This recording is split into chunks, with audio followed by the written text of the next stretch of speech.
Dans cette expérience, il y a dans un chapeau 10 petits papiers sur lesquels sont indiqués un nombre de 0 à 9.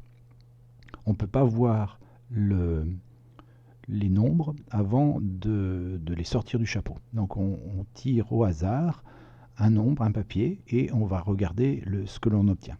Ça, c'est ce qu'on appelle une expérience aléatoire. Une expérience aléatoire, c'est comme une expérience physique, mais il y a une grosse différence, c'est que cette expérience, quand je vais la refaire avec les mêmes conditions, eh ben, je ne suis pas sûr d'avoir le même résultat. Par exemple, si je mets la main dans le chapeau et que j'ai le numéro, je récupère le papier avec le numéro 1 et que je me dis que je vais recommencer l'expérience, donc je remets dans le chapeau ce papier numéro 1. Si je reviens à la même expérience, et quand je vais retirer à nouveau un papier du chapeau, ben je peux retomber sur le 1, mais je peux tomber sur un autre. Je ne sais toujours pas quel papier je vais obtenir. Et c'est ce qu'on appelle une expérience aléatoire. Ça n'a rien à voir avec une expérience scientifique, enfin physique, disons. Dans une expérience aléatoire, il y a des résultats. Et si on s'intéresse à tous les résultats possibles, ça s'appelle des issues. Issues ou résultats, c'est pareil. Donc là, les issues possibles, je les connais très bien. Je peux les énoncer. Il y a soit le papier est égal à 0, soit il est égal à 1, soit il est égal à 2, soit il est égal à 3, soit il est égal à 4, à 5, 6, 7, 8 ou 9. Il n'y a pas d'autre possibilité.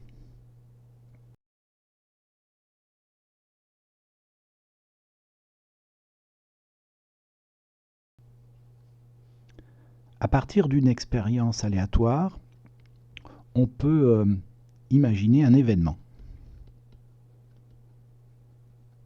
Un événement, alors le plus simple c'est par exemple de donner un exemple. Je prends par exemple l'événement obtenir un nombre pair.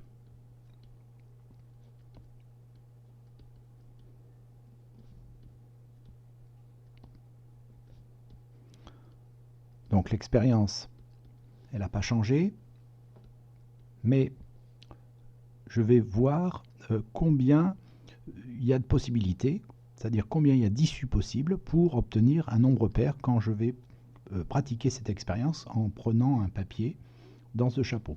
Alors, les issues, il y a 2,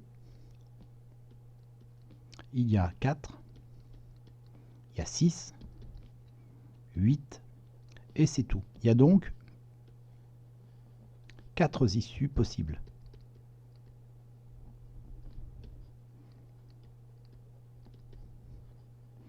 Donc j'ai cet événement-là qui est constitué de 4 issues. Je peux chercher un autre événement.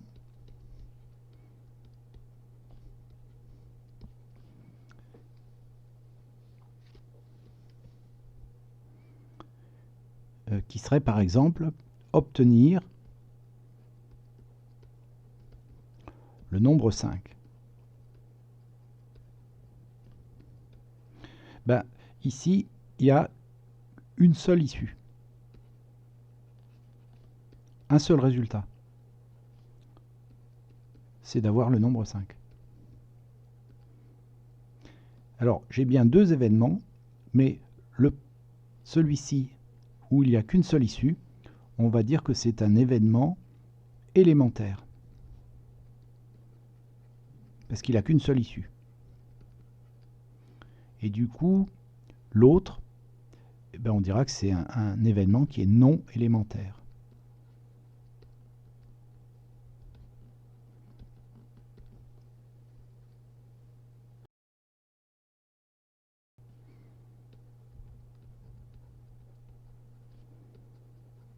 On s'intéresse maintenant à un événement impossible.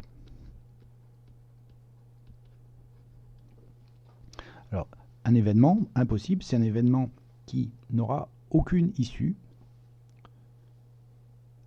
Et par exemple, je pourrais imaginer que, comme événement impossible, obtenir 10. Obtenir le nombre 10. J'ai aucune chance d'avoir le nombre 10, puisqu'il n'y a pas de papier sur lequel il y a 10. 0 issue. Donc ça, c'est bien un événement impossible. Il y en a plein d'autres d'événements impossibles.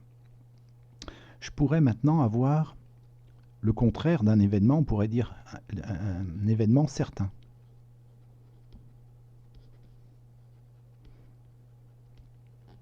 Alors un événement certain, c'est un événement où l'issue, on est certain d'obtenir au moins une issue. Par exemple, obtenir un nombre entier.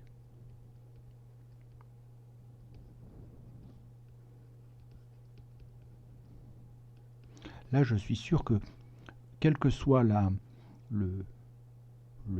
l'issue, je suis sûr d'arriver à avoir à avoir un nombre entier. Là, il y a 10 issues possibles.